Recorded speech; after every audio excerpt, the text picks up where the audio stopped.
So Teen Vogue, right? I remember magazine stands when you see Teen Vogue. Do you have like advice on love, how to get a boyfriend, fashion, you know? And somewhere around again, I just stopped caring about the media. Somewhere around 2008 to 2013 is when they started pushing these. So most likely what happened, they had the power structure in place, which means the the politicians, the media, the Hollywood assets were in place, so they can push these propaganda things. And as I say, the mask falls off. The mask came off. Teen Vogue op-ed calls for ending property rights, decries cruelty. Ah, so no one should own anything, but I guarantee this person probably does own something. Again, if everything is free, why would somebody work? See, what these people really think, like the people who aren't smart, oh, there's the proverbial mask I'm talking about. So, what these people really think is that everybody can stay home and all the products will still be made.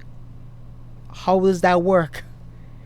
Again, a lot of these feminists or people who are feminized, they lack mathematical and logical skills. Okay, this is why men are leaders. This is why women need men. This is why women listen to men. Okay, if a woman claims to be a feminist, move on. It's not worth it, man. This is by Brack Dumas. TiVo published an op-ed declared that no one should have the right to own property. Okay, what are the details? This is by The Blaze, by the way. Columnist Candice Mallet warned. Let's see who Candice Mallet is. Let's see if we can find it since I'm here. If it's this the exact way I expected it to look, if it's this, I'm very sorry. Okay, so let's continue. The pandemic didn't create the housing crisis, but the further exposure. Okay, what things like pandemic, okay, pandemics and tragedy does, it just accelerates what is to come. That's all it does.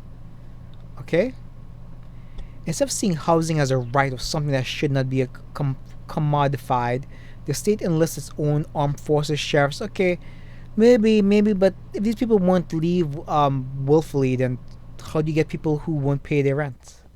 Now, I do think there's a place for like, look, what's going on currently is really bad, and this way you have safety nets. But when you have open borders, like the safety net's gone. One of the problems that the communists set up, right? So, um, what they try to do is try to kick children out of their houses very early, right? And what this okay, so this is it, right? Imagine you have one light bulb, but if your son moves out, you have two light bulbs. Okay, so that's essentially how it works. So this is why they want children out of the house by 18, for example, or whenever that is, 21, 18. The way it used to work, and in most countries it still is. When you get married, maybe you'll move out, or maybe you build a little extra extension, and your husband or wife moves in. Okay, that's the way it works. I actually agree with that system a lot more. It just makes sense financially. Yeah, it's how you keep the generation of family intact and together. A lot of middle America still work the exact same way. Okay. Anyway, Malik closed a piece by saying we need a housing movement based on rejection of the construct that any one person should own this Earth's land.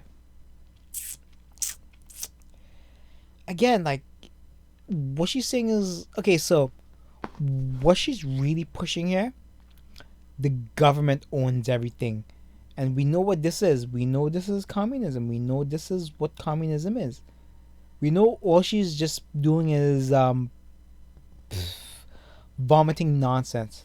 Teen Vogue promoted the op ed on Twitter with the excerpt that reads, while we're working to abolish the police, we must also work to dismantle. Again, I want all these people, the Antifa members, to go to the house. Let's see if they actually will not call the police or not. Let's just see. But let's be honest, they're Antifa. Okay, these people are Antifa members. Let's be honest. If not Antifa members, then they're supporters of it as they just protest. The post caught the attention of Rep. Dan Crenshaw, who replied, Teen Vogue published op-ed said we should abolish private property rights along with those pesky police. Just warning, if anyone has seen an issue with our next generation reading Marxist propaganda again. People look back at McCarthyism as a bad thing. But again, when you look 2020, remember 2020 hindsight, you see why McCarthyism was used. Okay, you see why you should fear the communists. Okay, this is why, like, if you see the Rocketeer, it was just, again, this is what I mean. Everybody knows communism bad. All of a sudden, 2008, 2010 comes along, and all of a sudden, like, communism is good. Hollywood made the move. The media made the move. The politicians, most likely, let's just say the top chief around that time period, he pushed certain things because he was a useful tool. Put it like that, okay? Okay, let's be honest. Okay, he married a man and he's really a woman. Let's be honest, okay? Alright, I'll leave that here, but it's just... what I hate is if I see kids read these things, like, oh, lucky thing kids don't read this garbage anymore, but there's still a few confused youths out there who might stumble upon Teen Vogue because they used to think it was meant for them.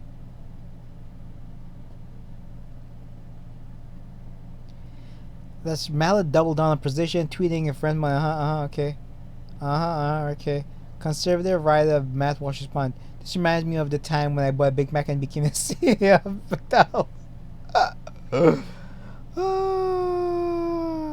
Oh, let's read this. Landlords chimed in, telling horror stories, with one explaining, I just finished a walkthrough in the house where the tenants moved out 2 nights ago, only 5 months back rent. They took the dishwasher and microwave fridge.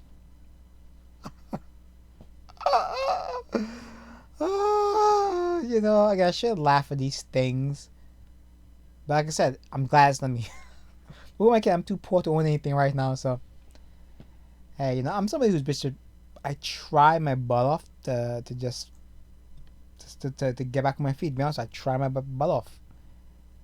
Every single day I do my things. You know? I'm one of these guys who get on my feet and go, like, do the hard work. But in today's era, we don't do hard work anymore. So what considered hard work now is going online and just sending things in. I don't like it that way because they never get to meet me really.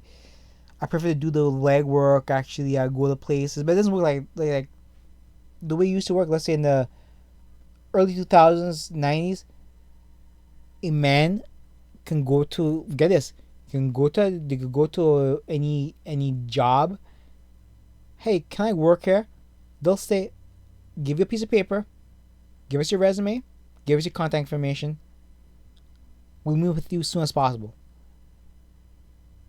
That's how it used to work. Now it works through this sending nonsense in. Maybe not to your resume. They'll probably filter out through robots and bots. If you have any wrong words in there, they eliminate you. If you don't use the word diverse, I'm colored, I'm sub-Saharan. If you don't use those keywords, they won't hire you. Share, save, subscribe, thumbs up. Hope you enjoyed. Bye. God, I'm poor.